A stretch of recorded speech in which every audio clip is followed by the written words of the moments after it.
Bem, pessoal, bom dia, tudo bem? Bem, vamos iniciar agora a parte 3, tá? Da palestra do segundo simpósio de nanotecnologia sustentável, tema desse ano, propriedade intelectual e nanotecnologia sustentável na formação continuada, ok?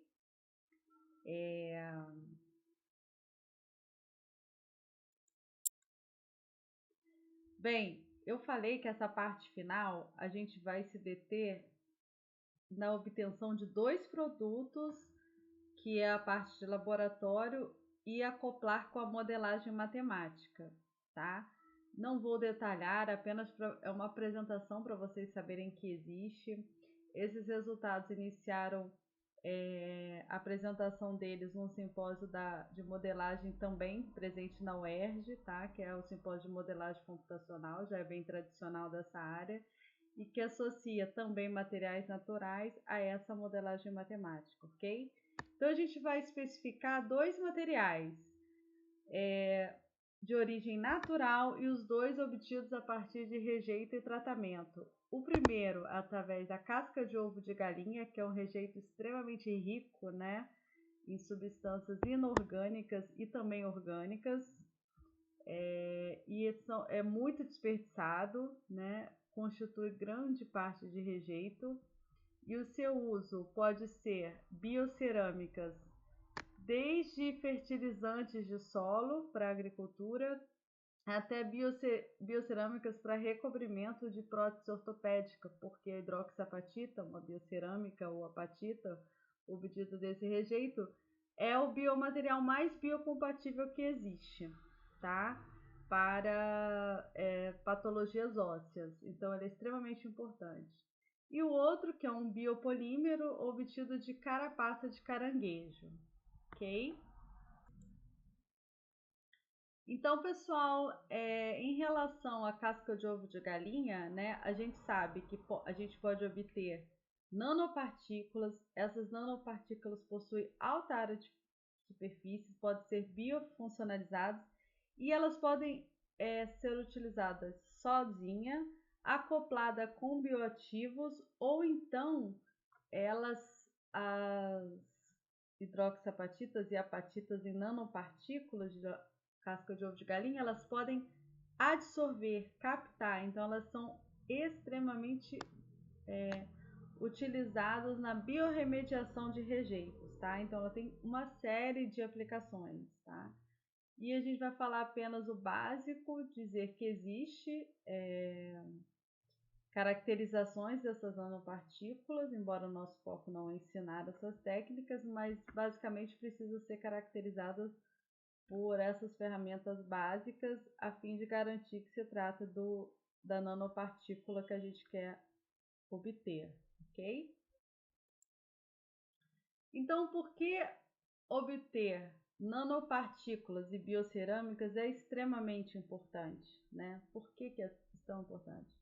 Porque a hidroxiapatita, a apatita, ela faz parte da composição inorgânica dos tecidos ósseos presentes no organismos humanos e em todos os animais, tá? Essa parte inorgânica é entremeada com uma parte orgânica, tá? E inversos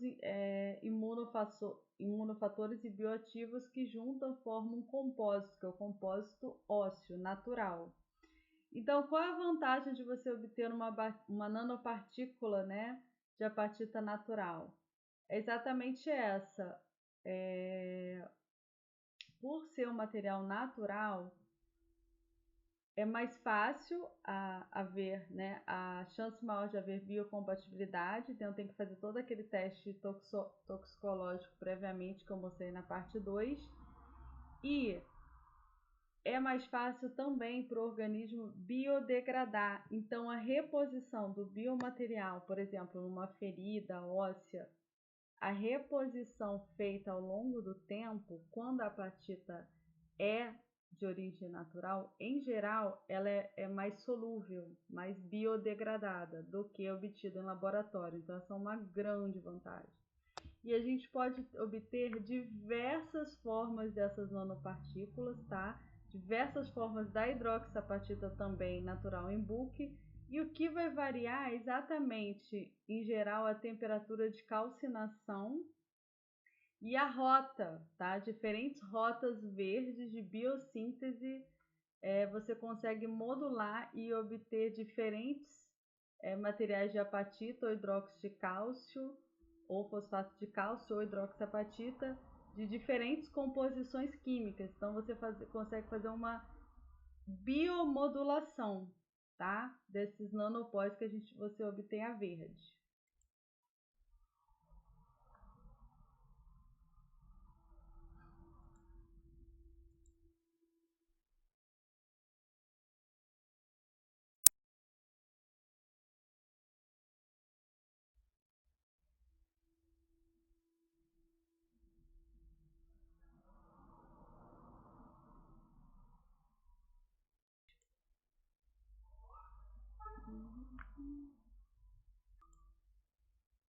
Então, gente, só para ilustrar, nesse trabalho a gente selecionou 4 rotas diferentes, 4 vias de obtenção de vias químicas e bioquímicas diferentes. A gente fez em laboratório a partir de rejeito, que é a rota A, B, C e D.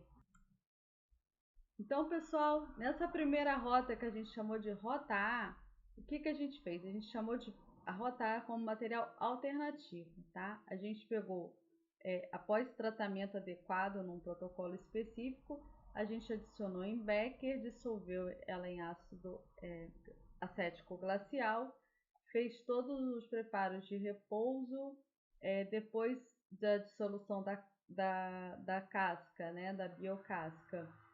Esses resíduos, eles foram filtrados e separados, tá?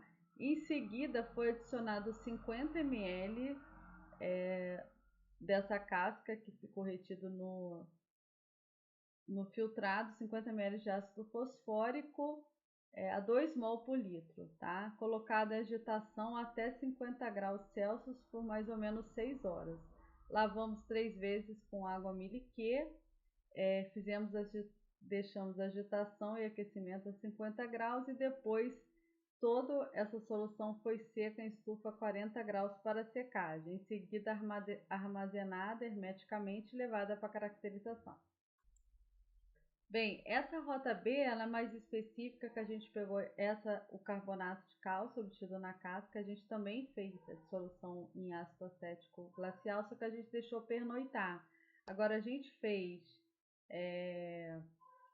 a dissolução em ácido acético porque ter menos impureza, tá? Para gerar menos impureza. Então, houve a liberação de gás carbônico nessa reação, tá? Uma reação clássica, e a gente deixou essa casca até obter mais ou menos um pH de 4,5, tá? Em seguida foi transferida por um Becker, a gente fez as lavagens subsequentes e aí esse precipitado em nanopartículas a gente colocou hermeticamente também levados para a caracterização. Bem, pessoal, e na rota C a gente fez a mesma experimento da rota A e B, entretanto a gente deixou também em repouso 17 horas e aí a gente só fez a lavagem após a obtenção e adequação do pH indo até 10, tá? Então a gente deixou no ambiente básico, ok?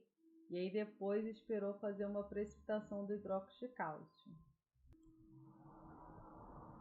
Bem, pessoal, além disso, previamente à formação do precipitado, houve a formação de um gel, tá? Então a rota C foi a única que foi feita essa formação de gel previamente, e é interessante que foi o único que formou uma nanopartícula diferente, que a gente denominou de bruxita, tá? Que é extremamente raro e é muito utilizado como biofertilizante de solos.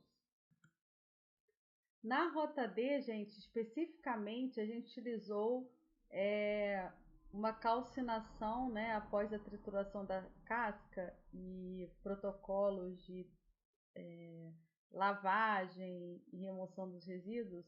a gente esperou secar e levou a calcinação direta a 800 graus, tá? Numa rampa específica por 3 horas. E aí, após essa obtenção final, a gente fez um gotejamento com água destilada e depois que fez o tratamento com ácido fosfórico, tá? Em seguida, a gente esperou decantar e esse produto a gente levou a calcinação por 1100 graus, tá? Bem, pessoal, então após fazer uma descrição básica da rota A, B, C, D, a gente fez o quê? A gente fez a caracterização dessas nanopartículas, tá? Por ferramentas básicas para ver plano cristalino por DRX, análise termogravimétrica por TGA. A gente fez uma morfologia prévia, fazendo um biofilme de todas essas rotas por microscopia eletrônica de varredura e a gente viu os grupamentos químicos por FTIR, que é espectrofotometria transformados por Fourier.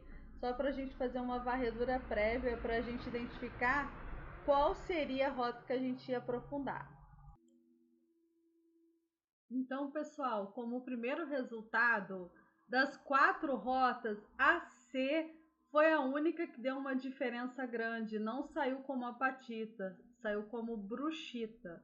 Bruxita é um fosfato de cálcio altamente solúvel, utilizado muito na mineralização dos solos como adubos inorgânicos e extremamente utilizados, tá bom? Rico em cálcio e fosfato, então são muito aplicados no solo. A rota A, a gente teve a presença de monetita e hidroxiapatita. Esse método, gente, todo material cerâmico, ele é feito de uma célula unitária que tem planos, tá? No eixo Y, X e Z, forma planos, tá? Planos cristalinos que se repetem ao longo da duração. Então, essa técnica, ela vê diretamente posicionamento dos sítios, tá? Dos elementos químicos e o direcionamento desses planos, que é o Rietveld, tá? Então, eu contei com a ajuda de um especialista e aí a gente viu na rota B, teve um pouquinho só de bruxita, A hidroxiapatita, a rota C, apenas a presença de bruxita, a D, monetita, hidroxiapatita e a E, que a gente dispensou, teve presença de muitos resíduos ainda. A gente não conseguiu um material de alta pureza, então a gente só continuou com as 4 rotas, ok? Agora, pessoal, essa análise ela é extremamente importante para nanopartículas. Ao meu ver, é uma das mais importantes, tá? Que é a microscopia eletrônica de transmissão, onde você vê morfologia, o tamanho, o direcionamento dos planos cristalinos, ok? Então, olha só que legal. A rota C, que é a bruxita, a gente viu que esferoides, tá? Então, elas são bem homogêneas, bem dispersas, nanodispersas, e a gente obteve ela dispersando em álcool etílico e fazendo a pescadura em mini grades de carbono, tá? Revestido de carbono e cobre.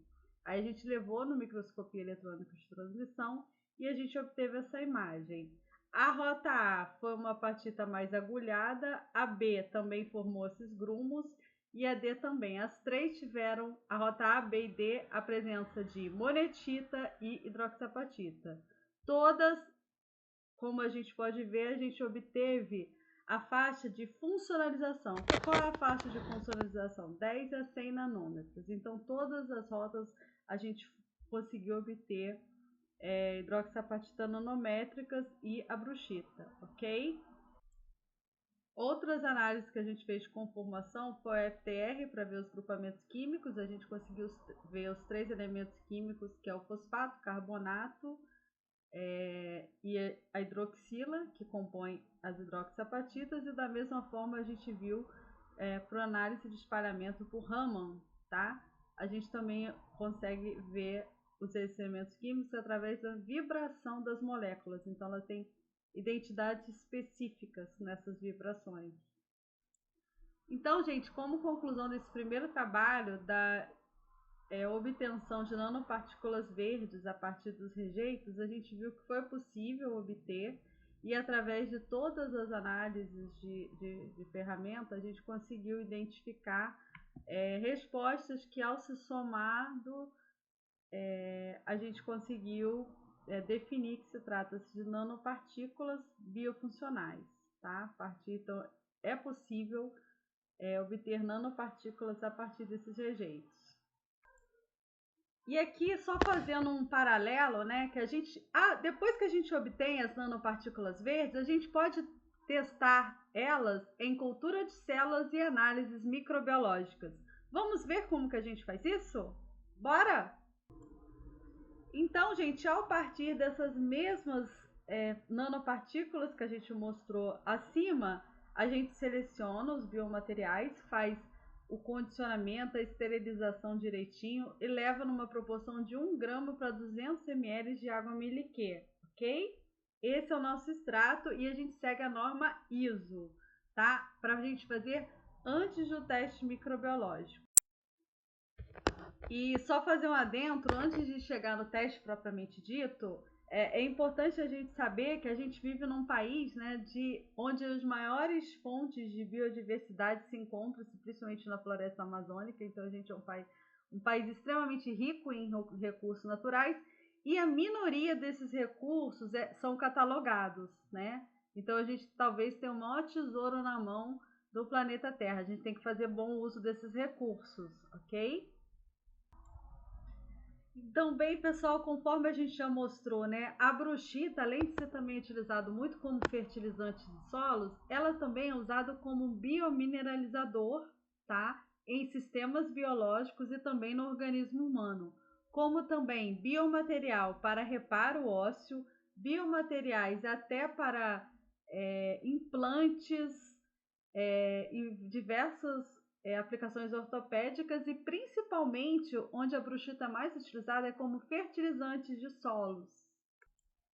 E antes da gente entrar no teste microbiológico propriamente dito, é importante a gente reforçar que as análises de toda a caracterização ela tem que estar feita, tá? E tem que ter um protocolo seguindo a normatização. Então, análise da composição química, da composição física desse mesmo material, usos, aplicações, as propriedades químicas, a estabilidade e a reatividade. Esse primeiro trabalho já foi publicado, o segundo está que é da casca de ovo, e o segundo que a gente vai mostrar depois, da carapaça, está já no prelo e em fase de publicação, ok? Bem, então, pessoal, após a caracterização física dessas nanopartículas verdes, o que a gente faz? A gente vai preparar para os testes microbiológicos. E como que a gente inicia? O objetivo, então, é fazer diferentes testes em culturas bacterianas inicialmente, tá? E a gente vai ver se houve citotoxicidade ou não, basicamente através do halo de inibição, tá? Ao redor. E a partir daí fazer uma estatística a partir da espessura e o diâmetro desse halo de inibição, ok? Aqui eu a foto real do cultivo prévio das bactérias, que foram 3 cepas, e a gente fazendo o nosso extrato e o preparo em fluxo laminar, porque o ambiente tem que ser estéril, ok? E antes disso a gente coloca o VVIS 15 minutos em fluxo laminar para garantir a esterilidade do ambiente.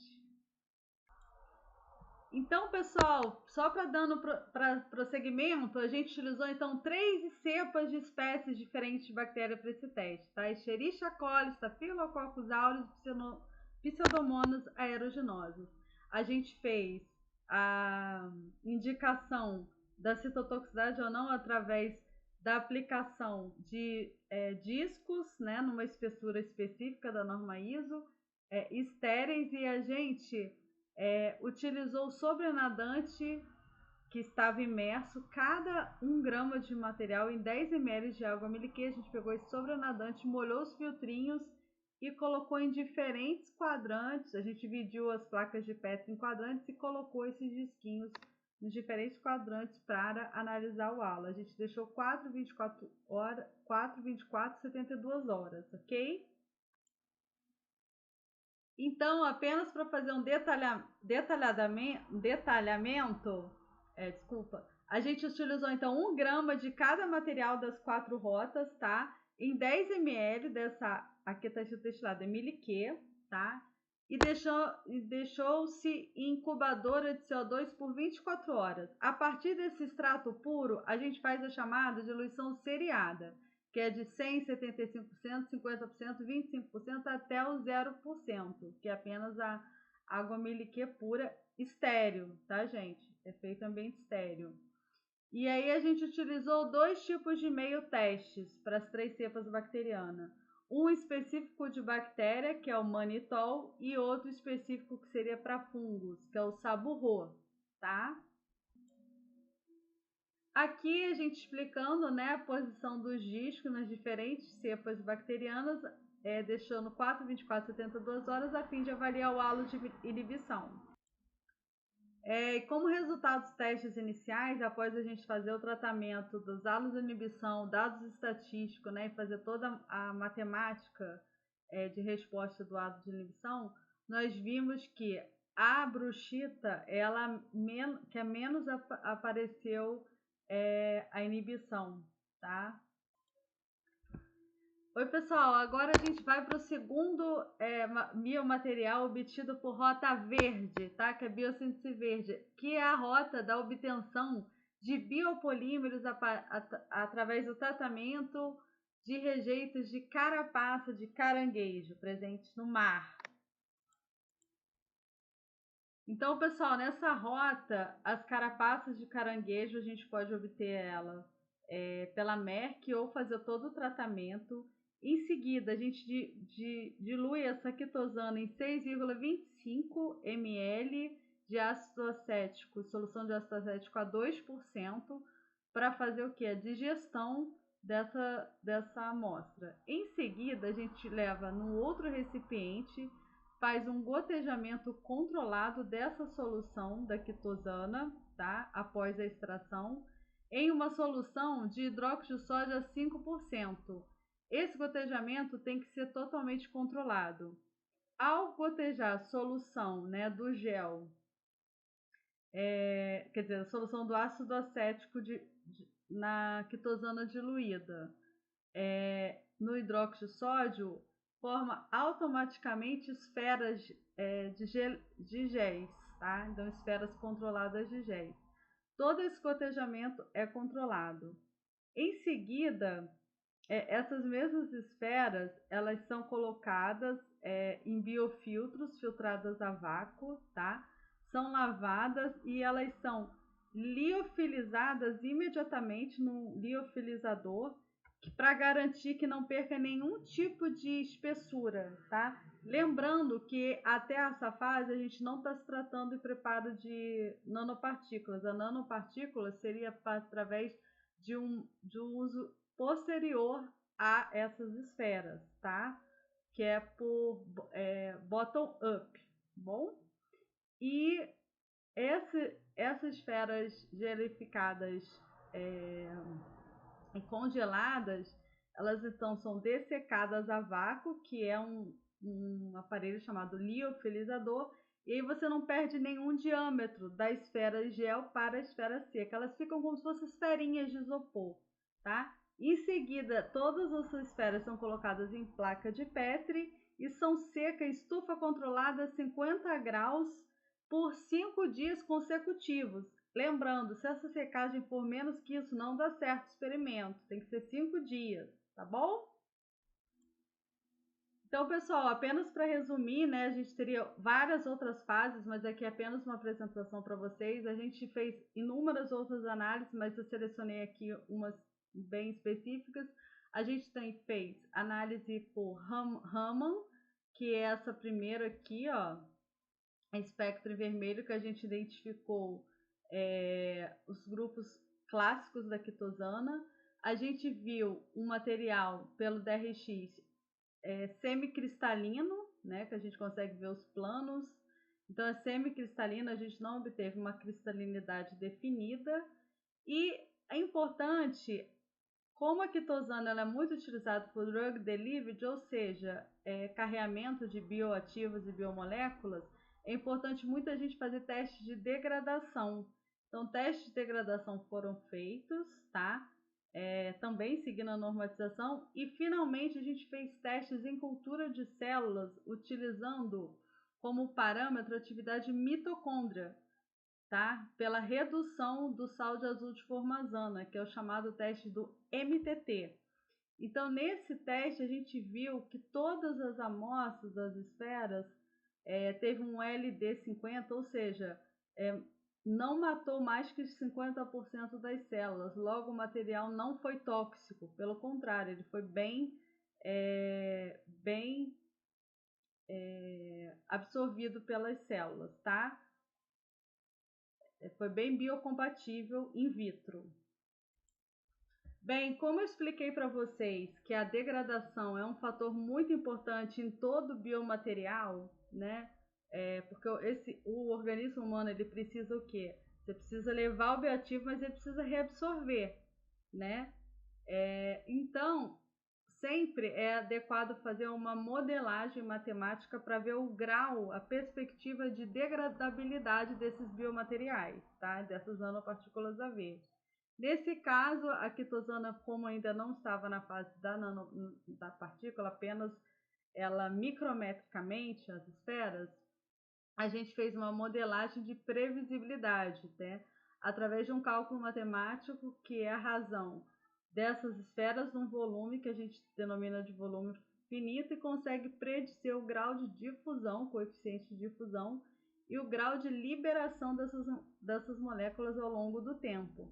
Então a gente viu através de íons de ferro, tá? E fez essa estimativa sempre usando UV-Vis em diferentes tempos, e a gente viu que houve uma liberação inicial bem alta, mas conseguimos uma liberação ao longo do tempo ainda bastante significativa desses íons de ferro. Aqui, pessoal, numa outra perspectiva, também utilizado outra modelagem matemática, a gente fez também outro cálculo de volume finito e a gente obteve uma perspectiva também ao longo prazo. Então, a gente provou que essas esferas de quitosana, elas conseguem não apenas carrear elementos de ferro, elementos metálicos de ferro, e esses elementos podem estar acoplados com bioativos, como a gente consegue a liberação dele ao longo do tempo. Bem, pessoal, a gente chegou até aqui, tá? Eu quis mostrar de forma bem básica um exemplo desses dois tipos de materiais, né, biomateriais, as cerâmicas na forma de nanopartículas e a quitosana ainda não, mas como um biomaterial capaz de carregar bioativo. Por que eu quis trazer para vocês? Para provar que a partir de rejeitos naturais, que são o quê? Poluentes, acumuladores, a gente consegue o quê? Transformar o lixo num luxo, né? O rejeito ele vira o quê? Nanopartícula com inovação, com potencial tecnológico para revestimento, para diversas aplicações na medicina, na agricultura, na indústria têxtil, em diferentes aplicações mesmo, para a gente desenvolver em quê? Tecnologia, porque um país ele só se faz soberano, né, com tecnologia, né? E a gente precisa romper essa síndrome de vira-lata.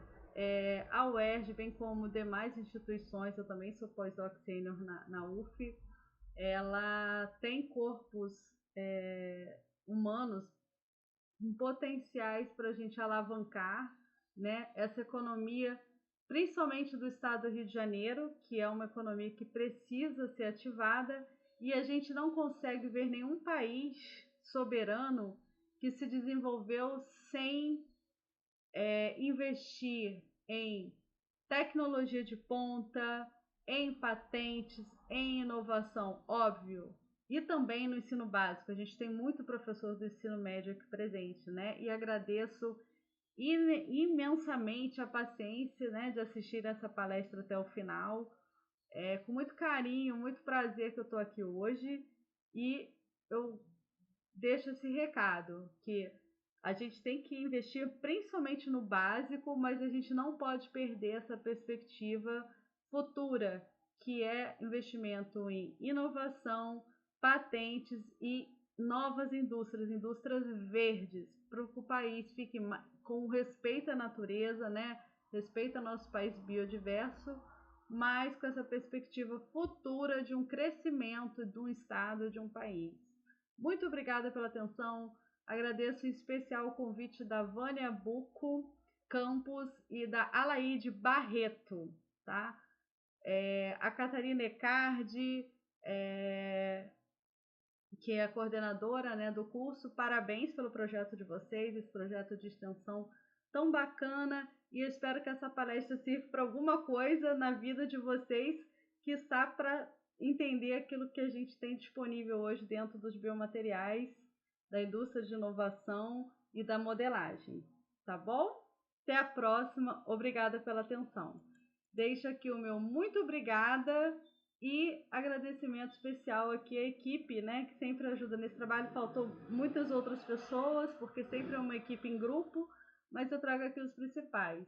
Agradeço em especial a Vânia Buco, a Laide, aos colaboradores amigos, a professora Renata, lá da UFRJ, o professor Marcos Campos, da UF, ao querido técnico Bonifácio, que participa de todas as etapas desse experimento, ao coordenador Luciano, José Dilson, Glaucio, e as queridas alunas Thay e Larinha, sempre presentes também nas pesquisas, tá bom? Obrigada, até a próxima, fica com Deus. Tchau, gente!